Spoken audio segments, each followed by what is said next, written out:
प्रश्न, अभाज्य गुणनखंडन विधि द्वारा निम्नलिखित पूर्णांक का एचसीएफ और एलसीएम ज्ञात कीजिए। जैसे पहला है 12, 15 और 21 का, और दूसरे में है 17, 23 और 92 का।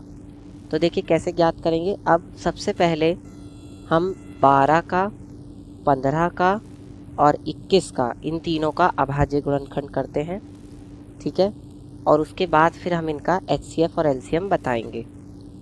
तो देखिए अभाज्य गुणनखंड में क्या होगा, सबसे पहले हम इसको 2 से काटेंगे क्योंकि अभाज्य संख्या 2 ही होती है, ठीक है। तो 2 छिक्का 12, फिर 2 से काटेंगे तो 2 तिया 6, इसके बाद 3 3 से ही कटेगा और 3 एक अभाज्य संख्या है, ठीक है। फिर 15 को काटेंगे तो 15 2 से तो कटेगा नहीं, 3 से कटेगा तो 3 पंजे 15, फिर 5 से काटेंगे 5 एकम 5, फिर 21 को पहले 3 से काटेंगे तो 3 सत्ते 21, फिर 7 से काटेंगे तो 7 एकम 7, ठीक है।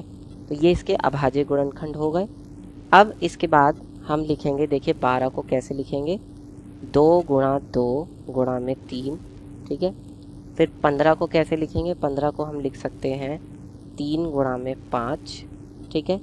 और 21 को हम लिख सकते हैं 3 गुणा में 7। तो देखिए एचसीएफ का मतलब क्या होता है, पहले तो मैं आपको वो बता देता हूँ। एचसीएफ का मतलब होता है केवल कॉमन, केवल कॉमन, या जिसको हम कह सकते हैं उभयनिष्ठ, मतलब जो दोनों में हो, ठीक है वो। और एलसीएम का मतलब होता है कॉमन भी, कॉमन और उभयनिष्ठ, कॉमन और बचा हुआ, मतलब उभयनिष्ठ जो है वो और बचा हुआ वो। एलसीएम में ये दोनों आता है, कॉमन और बचा हुआ दोनों, जबकि एचसीएफ में केवल कॉमन आता है। तो अगर जब आप ध्यान से देखेंगे तो इन तीनों का जो एचसीएफ होगा वो क्या होगा। भाई देखिए यहाँ पर 2 है, यहाँ 3 है, यहाँ 3 है, तो इनका एचसीएफ तो 3 हो जाएगा क्योंकि 3 तीनों में है, ठीक है। 3 जो है वो तीनों में है, तो एचसीएफ तो इनका आ गया 3। जो मैंने क्या कहा, केवल कॉमन, इससे ज़्यादा और तो कुछ कॉमन है नहीं, ठीक है। इसके बाद हम निकालेंगे इसका एलसीएम। तो एलसीएम में मैंने कहा था कि एक तो कॉमन आएगा, तो कॉमन जो 3 है वो तो आ ही गया। अब बचा हुआ क्या बच गया इसमें, देखिए यहाँ पर 2 है तो वो 2 आ जाएगा, फिर यहाँ पर 2 है तो वो 2 भी आ जाएगा, यहाँ पर 5 बचा तो 5 भी आ गया, यहाँ पर 7 बच गया तो 7 भी आ गया। तो एलसीएम जो है वो कितना आ जाएगा, देखिए 3 और 2 दूनी 4, 4 पंजे 20, तो 3 गुणा 20 गुणा 7, यानी कि 20 गुणा 3 सत्ते 21, तो ये हो जाएगा 21 दूनी 42, यानी 420, ठीक है। अब देखिए दूसरा जो है, दूसरे में क्या है, 17, 23 और 92। तो 17 है हमारे पास, 23 है हमारे पास और 92 है। तो इन तीनों का हमें पहले क्या करना पड़ेगा, इन तीनों का ही हमें पहले अभाज्य गुणनखंड करना पड़ेगा। तो 17 तो एक ऐसी अभाज्य संख्या है जो खुद से ही जाती है, तो 17 एकम 17। फिर 23 भी अभाज्य संख्या है खुद में, तो वो भी 23 से ही जाएगी, तो 23 एकम 23। अब 92 को पहले हम 2 से काटेंगे, तो 2 चौक 8, बचा कितना 1, और 2 छिक्का 12, फिर 2 से काटेंगे, 2 दूनी 4 और 2 तिया 6।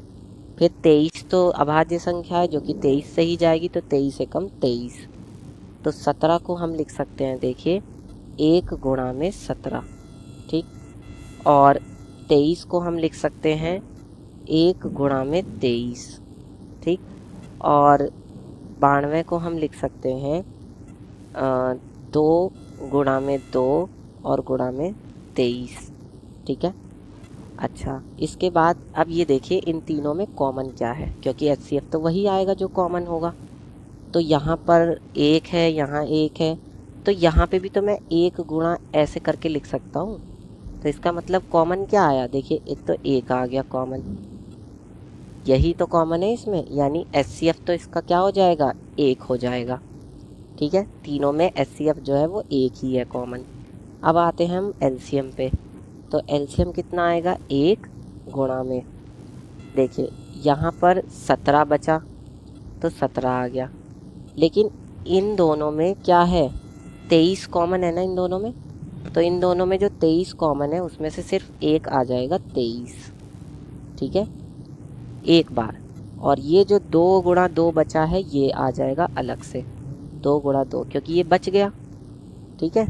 तो अब क्या आ जाएगा एलसीएम इनका, देखिए 17 और गुणा में 23 और गुणा में 2 दूनी 4, तो ये कितना हो जाएगा 17 और 23 चौका होते हैं 92, इनकी और गुणा कर देंगे, ये कितना आ जाएगा यहाँ से, ये आपका यहाँ से आ जाएगा 17 दूनी 34 का 4 हासिल लगा 3 और 17 निम्मा, बताइए, तो ये आपका आ जाएगा 17 निम्मा 153 और 3 156, ठीक है, ये आपका उत्तर हो जाएगा। इस तरह